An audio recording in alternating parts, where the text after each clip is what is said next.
ओम शांति। 12 जनवरी 2023। बाबा के महावाक्य। मीठे बच्चे, बाप उस्ताद ने तुम्हें मनुष्य से देवता बनने का हुनर सिखलाया है। तुम फिर श्रीमत पर औरों को भी देवता बनाने की सेवा करो। प्रश्न। अभी तुम बच्चे कौन सा श्रेष्ठ कर्म करते हो जिसका रिवाज भक्ति में भी चला आता है? उत्तर। तुम अभी श्रीमत पर अपना तन मन धन, भारत तो क्या विश्व के कल्याण अर्थ अर्पण करते हो। इसी का रिवाज भक्ति में मनुष्य ईश्वर अर्थ दान करते हैं। उन्हें फिर उसके बदले दूसरे जन्म में राजाई घर में जन्म मिलता है। और तुम बच्चे संगम पर बाप के मददगार बनते हो तो मनुष्य से देवता बन जाते हो। गीत। तूने रात गवाई। ओम शांति। बाप बच्चों को समझाते हैं। जब बच्चे समझते हैं तब फिर औरों को समझाते हैं। नहीं समझते तो औरों को समझा नहीं सकते। अगर खुद समझते औरों को समझा नहीं सकते तो गोया कुछ भी नहीं समझते। कोई हुनर सीखता है तो उसको फैलाता है। यह हुनर तो बाप उस्ताद से सीखा जाता है कि मनुष्य से देवता कैसे बनाया जाए। देवताएं जिनके चित्र भी हैं मनुष्य को देवता बनाते हैं तो गोया वह देवता अभी नहीं है। देवताओं के गुण गाए जाते हैं। सर्वगुण संपन्न यहाँ कोई मनुष्य के तो ऐसे गुण नहीं गाए जाते। मनुष्य मंदिर में जाकर देवताओं के गुण गाते हैं। भल पवित्र तो सन्यासी भी है, परंतु मनुष्य उन्हों के ऐसे गुण नहीं गाते। वो सन्यासी तो शास्त्र आदि भी सुनाते हैं। देवताओं ने तो कुछ नहीं सुनाया है। वह तो प्रारब्ध भोगते हैं। अगले जन्म में पुरुषार्थ कर मनुष्य से देवता बने थे। अभी कोई में भी देवताओं जैसे गुण नहीं हैं। जहां गुण नहीं वहां जरूर अवगुण हैं। सत्युग में इसी भारत में यथा राजा रानी तथा प्रजा सर्वगुण संपन्न थे। उनमें सभी गुण थे। उन देवताओं के ही गुण गाए जाते हैं। उस समय और धर्म थे नहीं। गुण वाले देवताएं थे सत्युग में और अवगुण वाले मनुष्य हैं कलयुग में। अब ऐसे अवगुण वाले मनुष्य को देवता कौन बनावे? गाया भी हुआ है मनुष्य से देवता। यह महिमा तो है परमपिता परमात्मा की। है तो देवताएं भी मनुष्य, परंतु उनमें गुण हैं, उनमें अवगुण हैं। गुण प्राप्त होते हैं बाप से, जिसको सतगुरु भी कहते हैं। अवगुण प्राप्त होते हैं माया रावण से। इतने गुणवान फिर अवगुणी कैसे बनते हैं? सर्वगुण संपन्न और फिर सर्व अवगुण संपन्न कौन बनाते हैं? यह तुम बच्चे जानते हो। गाते भी हैं मुझ निर्गुण हारे में कोई गुण नहीं। देवताओं के कितने गुण गाते हैं। इस समय तो वो गुण किसी में नहीं है। खान पान आदि कितना गंदा है। देवताएं हैं वैष्णव संप्रदाय और इस समय के मनुष्य हैं रावण संप्रदाय। खान पान कितना बदल गया है। सिर्फ ड्रेस को नहीं देखना है, देखा जाता है खान पान और विकारीपन को।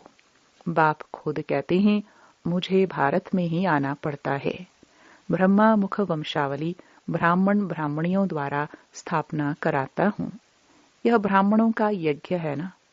वह विकारी ब्राह्मण कुख वंशावली, ये हैं मुख वंशावली। बहुत फर्क है। वो साहूकार लोग जो यज्ञ रचते हैं उसमें जिस्मानी ब्राह्मण होते हैं। ये है बेहद का बाप। साहूकारों से साहूकार, राजाओं का राजा। साहूकारों का साहूकार क्यों कहा जाता है? क्योंकि साहूकार भी कहते हैं हमको ईश्वर ने धन दिया है। ईश्वर अर्थ दान करते हैं तो दूसरे जन्म में धनवान बनते हैं। इस समय तुम शिव बाबा को सब कुछ तन मन धन अर्पण करते हो तो कितना ऊंच पद पाते हो। तुम श्रीमत पर इतने ऊंच कर्म सीखते हो तो तुमको जरूर फल मिलना चाहिए। तन मन धन अर्पण करते हो, वह भी ईश्वर अर्थ करते हैं, कोई के थ्रू। यह रिवाज भारत में ही है, तो बाप तुमको बहुत अच्छे कर्म सिखलाते हैं। तुम यह कर्तव्य सिर्फ भारत तो क्या, परंतु सारी दुनिया के कल्याण अर्थ करते हो, तो उसका एवजा मिलता है मनुष्य से देवता बनने का। जो श्रीमत पर जैसा कर्म करते हैं ऐसा फल मिलता है।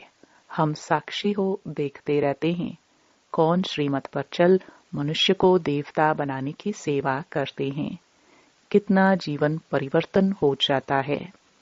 श्रीमत पर चलने वाले ब्राह्मण ठहरे। बाप कहते हैं, ब्राह्मणों द्वारा शूद्रों को बैठ राजयोग सिखलाता हूँ। 5000 वर्ष की बात है। भारत में ही देवी देवताओं का राज्य था। चित्र दिखाने चाहिए, चित्रों बिगर समझेंगे पता नहीं ये कौन सा नया धर्म है जो शायद विलायत से आता है। चित्र दिखाने से समझेंगे ये देवताओं को मानते हैं। तो समझाना है कि श्री नारायण के अंतिम 84वें जन्म में परमपिता परमात्मा ने प्रवेश किया है और राजयोग सिखला रहे हैं। यह उनके 84वें जन्म का भी अंत है। जो सूर्यवंशी देवता थे उन सभी को आकर फिर से राजयोग सीखना है। ड्रामानुसार पुरुषार्थ भी जरूर करेंगे।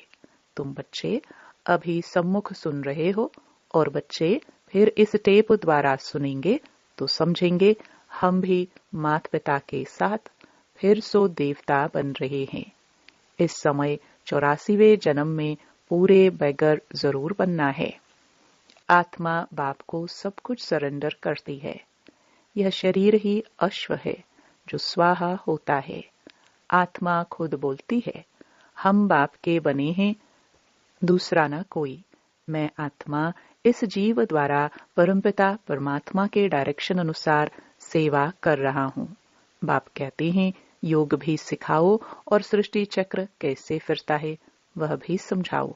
जिसने सारा चक्र पास किया होगा वह इन बातों को झट समझेंगे। जो इस चक्र में आने वाला नहीं होगा वह ठहरेगा नहीं। ऐसे नहीं सारी सृष्टि आएगी, इसमें भी प्रजा ढेर आएगी।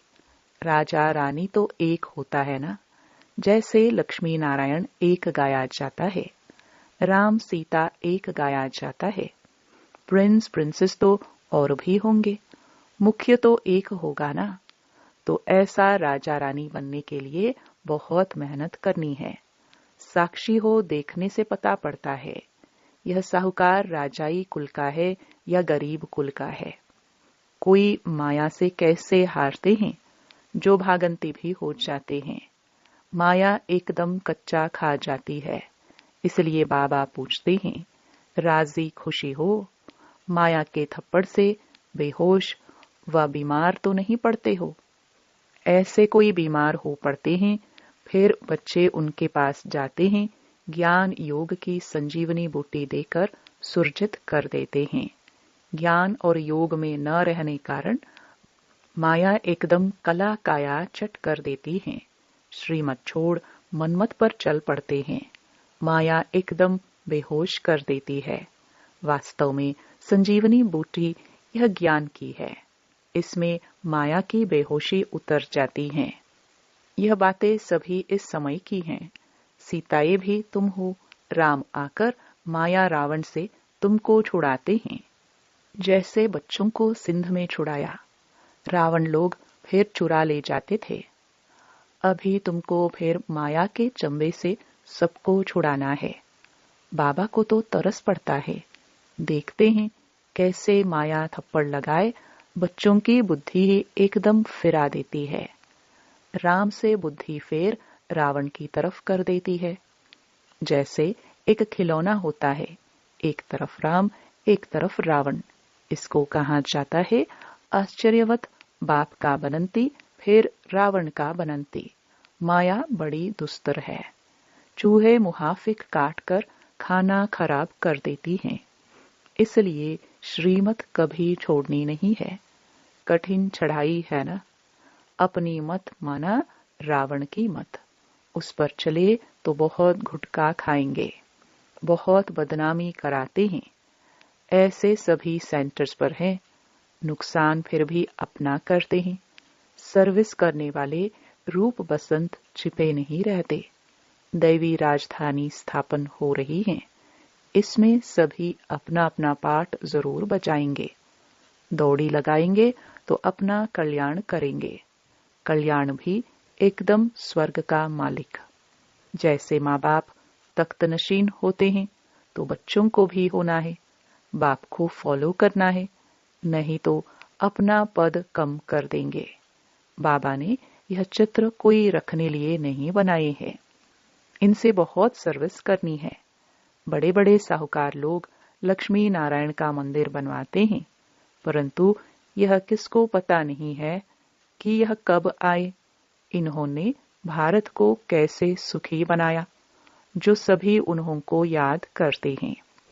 तुम जानते हो कि मंदिर होना चाहिए एक दिलवाला का। यह एक ही काफी है। लक्ष्मी नारायण के मंदिर से भी क्या होगा? वह कोई कल्याणकारी नहीं है। शिव का मंदिर बनाते हैं, वह भी अर्थ रहित। उनका ऑक्यूपेशन तो जानते ही नहीं। मंदिर बनावे, ऑक्यूपेशन को ना जाने तो क्या कहेंगे? जब स्वर्ग में देवताएं हैं तो मंदिर होते नहीं। जो मंदिर बनाते हैं उन्होंने पूछना चाहिए, लक्ष्मी नारायण कब आए थे? उन्होंने क्या सुख दिया था? कुछ समझा नहीं सकते। इससे सिद्ध है कि जिनमें अवगुण है वह गुणवान के मंदिर बनाते हैं। तो बच्चों को बहुत सर्विस का शौक होना चाहिए। बाबा को सर्विस का बहुत शौक है, तब तो ऐसे ऐसे चित्र बनवाते हैं। भल चित्र शिव बाबा बनवाते हैं, परंतु बुद्धि दोनों की चलती है। अच्छा, मीठे मीठे सिखिलदे बच्चों प्रति माता पिता बाप दादा का याद प्यार और गुड मॉर्निंग। रूहानी बाप की रूहानी बच्चों को नमस्ते। रात्रि क्लास 28 जून 1968। यहाँ सभी बैठे हैं, समझते हैं कि हम आत्माएं हैं। बाप बैठा है। आत्म अभिमानी हो बैठना, इसको कहा जाता है। सभी ऐसे नहीं बैठे हैं कि हम आत्मा हैं, बाबा के सामने बैठे हैं। अब बाबा ने याद दिलाया है तो स्मृति आएंगी, अटेंशन देंगे। ऐसे बहुत हैं जिनकी बुद्धि बाहर भागती है। यहाँ बैठे भी जैसे कि कान बंद है। बुद्धि बाहर में कहाँ न कहाँ दौड़ती रहती है। बच्चे जो बाप की याद में बैठे हैं वे कमाई कर रहे हैं। बहुतों का बुद्धि योग बाहर में रहता है। वह जैसे कि यात्रा में नहीं है। टाइम वेस्ट होता है। बाप को देखने से भी बाबा याद पड़ेगा। नंबरवार पुरुषार्थ अनुसार तो है ही। कोई कोई को पक्की आदत पड़ जाती है। हम आत्मा हैं, शरीर नहीं है। बाप नॉलेजफुल है तो बच्चों को भी नॉलेज आ जाती है। अभी वापस जाना है। चक्र पूरा होता है, अभी पुरुषार्थ करना है। बहुत गई, थोड़ी रही। इम्तिहान के दिनों में फिर बहुत पुरुषार्थ करने लग पड़ेंगे। समझेंगे अगर हम पुरुषार्थ नहीं करेंगे तो नापास हो जाएंगे। पद भी बहुत कम हो जाएगा। बच्चों का पुरुषार्थ तो चलता ही रहता है। देह अभिमान कारण विकर्म होंगे। इसका 100 गुना दंड हो जाएगा, क्योंकि हमारी निंदा कराते हैं। ऐसा कर्म नहीं करना चाहिए जो बाप का नाम बदनाम हो। इसलिए गाते हैं, सतगुरु के निंदक ठौर न पावे। ठौर माना बादशाही। पढ़ाने वाला भी बाप है। और कहाँ भी सत्संग में एम ऑब्जेक्ट नहीं है। यहाँ है हमारा राजयोग। और कोई ऐसे मुख से कुछ कह ना सके कि हम राजयोग सिखलाते हैं। वह तो समझते हैं शांति में ही सुख है। वहां तो ना दुख न सुख की बात है, शांति ही शांति है। फिर समझा जाता है इनकी तकदीर में कम है। सभी से तकदीर ऊंची उनकी है जो पहले से पाठ बजाते हैं। वहां उनको यह ज्ञान नहीं रहता, वहां संकल्प ही नहीं चलेगा। बच्चे जानते हैं हम सभी अवतार लेते हैं, भिन्न भिन्न नाम रूप में आते हैं। ये ड्रामा है ना। हम आत्माएं शरीर धारण कर इसमें पाठ बजाती हैं। वो सारा राज बाप बैठ समझाते हैं। तुम बच्चों को अंदर में अतीन्द्रिय सुख रहता है, अंदर में खुशी रहती है। कहेंगे यह देही अभिमानी है।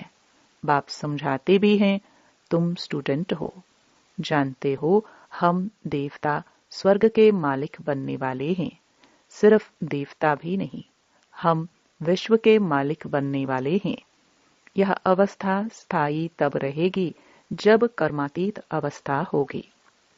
ड्रामा प्लान अनुसार होनी है जरूर। तुम समझते हो हम ईश्वरीय परिवार में हैं, स्वर्ग की बादशाही मिलनी है जरूर। जो जास्ती सर्विस करते हैं, बहुतों का कल्याण करते हैं, तो जरूर ऊंच पद मिलेगा। बाबा ने समझाया है ये योग की बैठक यहाँ हो सकती है, बाहर सेंटर पर ऐसे नहीं हो सकती है।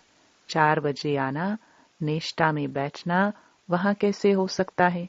नहीं, सेंटर में रहने वाले भल बैठे, बाहर वाले को भूले चुके भी कहना नहीं है। समय ऐसा नहीं है।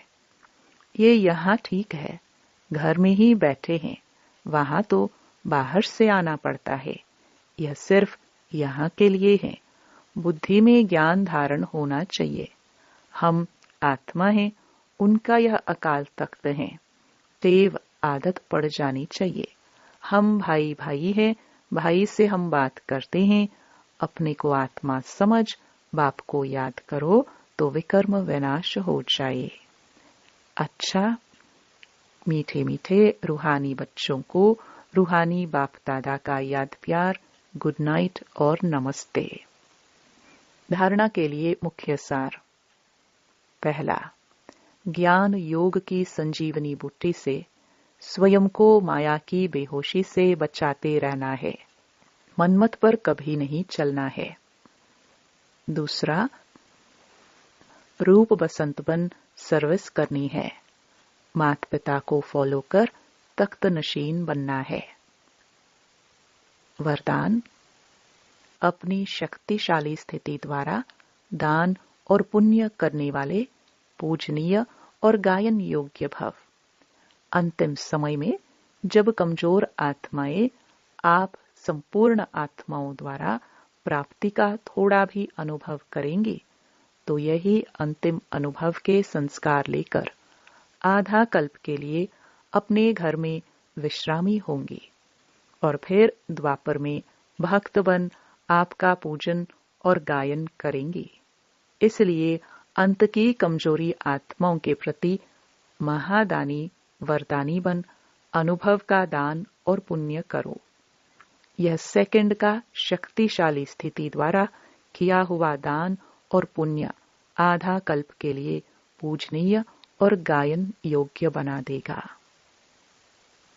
स्लोगन, परिस्थितियों में घबराने के बजाय साक्षी हो जाओ तो विजयी बन जाएंगे। ओम शांति।